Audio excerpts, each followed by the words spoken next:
things that the devil tricks people into thinking, and I mean, it's happened over thousands of years, and it's just been going on since day one, since the very first lie that the devil ever told. But again, I will read it right here. You can find it in Psalms chapter 115, verse 17, and I believe in chapter 146, verse 4. The dead praise not the Lord, neither any that go down into silence. For when a man dies, his breath goes forth, he returneth to his earth. In that very day his thoughts perish. So why do most people, both Christians and non-Christians, believe the doctrine of the immortality of the soul? When the spirit or breath of the nostrils goes back to God, the body, made originally from the dust of the earth, now begins its process of going back to the earth as it was, and ceases to function as normally, and the non-breathing individual no longer exists as a living, conscious, thinking being, but will rest in the grave until he is called forth by the voice of Christ at the last day. A reference to that is in John chapter 6, verse 39. And notice that it says it rests. There's a big difference between death and sleep. Jesus used the word sleep, and I'll mention that a little bit later on when he was referring to Lazarus. I'll be coming to that in just a second. In John 5, verse 28-29, it says, "Marvel not at this, for the hour is coming in which all that are in the graves shall hear his voice, and shall come forth, they that have done good unto the resurrection of life, and they that have done evil unto the resurrection of damnation. The righteous will rise at the second coming of Christ, and together with the living saints will meet the Lord in the air. But the wicked dead will not rise until 1,000 years after the resurrection of the righteous." In Revelation chapter 20, verse 5, it says, "But the rest of the dead lived not again until the 1,000 years were finished." That is saying that when Jesus comes for the second time, those who lived a righteous life here on earth will be awoken when he comes, and will live 1,000 years here on earth with him during his 1,000-year reign. Those who were not righteous when they lived here and are dead when he comes will not be resurrected when he comes the second time. They will stay sleeping for those 1,000 years, and after the 1,000-year reign, they will be resurrected, only to be sent to eternal damnation. So, those are just a few verses in the Bible right there. In the book of Job it says, "Man dieth and wasteth away, yea, man giveth up the ghost.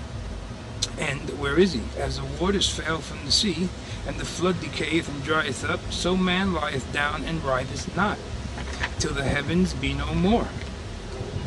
They shall not wake, nor be raised out of their sleep." Find that in Job 14, verses 10 and 12. And if that weren't clear enough, Job continues, "If a man die, shall he live again? All the days of my appointed time will I wait, till my change comes. Thou shalt call, and I will answer thee. Thou shalt call, and I will answer thee." That's in Job 14, verses 14 and 15.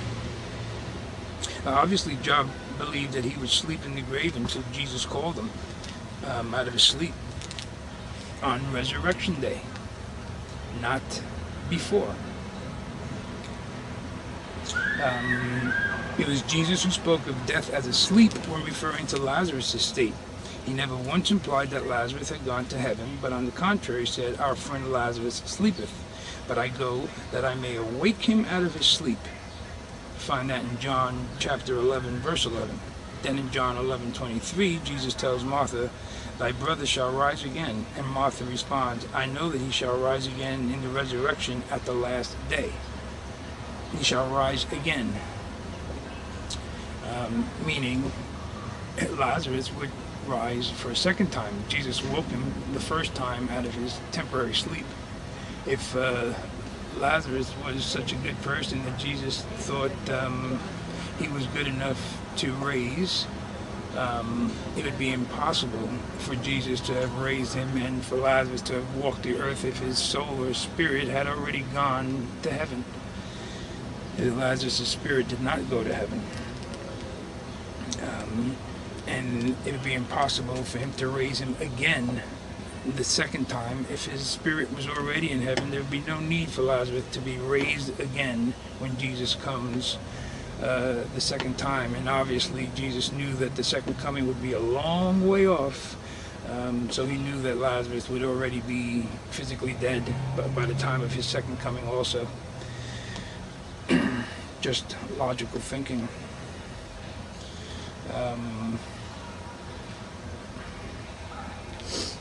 I'm going to pause here a second.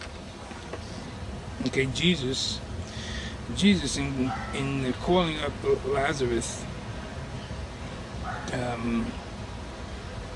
Jesus calling up Lazarus says, Lazarus come forth, not Lazarus come up or Lazarus come down.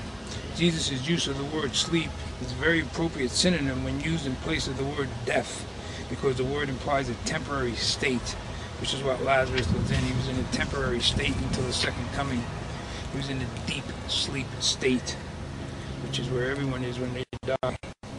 A state from which every soul shall awake, some to everlasting life, and some to shame and everlasting contempt. The great teacher, the Apostle Paul, clearly understood that he too would sleep in the grave until the second coming of Christ.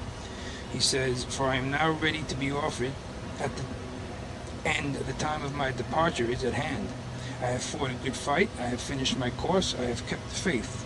Henceforth there is laid up for me a crown of righteousness, which the Lord, the righteous judge, shall give me at that day. And not to me only, but unto all them also that love his appearing." You find that in 2 Timothy chapter 4, verses 6 through 8. Paul knew as Martha knew that not until the resurrection of the last day and the second coming of Christ would he receive the reward of eternal life and be changed from mortality to immortality. And for him it was at the second coming, because he knew he was given an assurance by Jesus that he was righteous. So at Christ's second coming, Paul would definitely be resurrected and spend the next 1,000 years here on earth.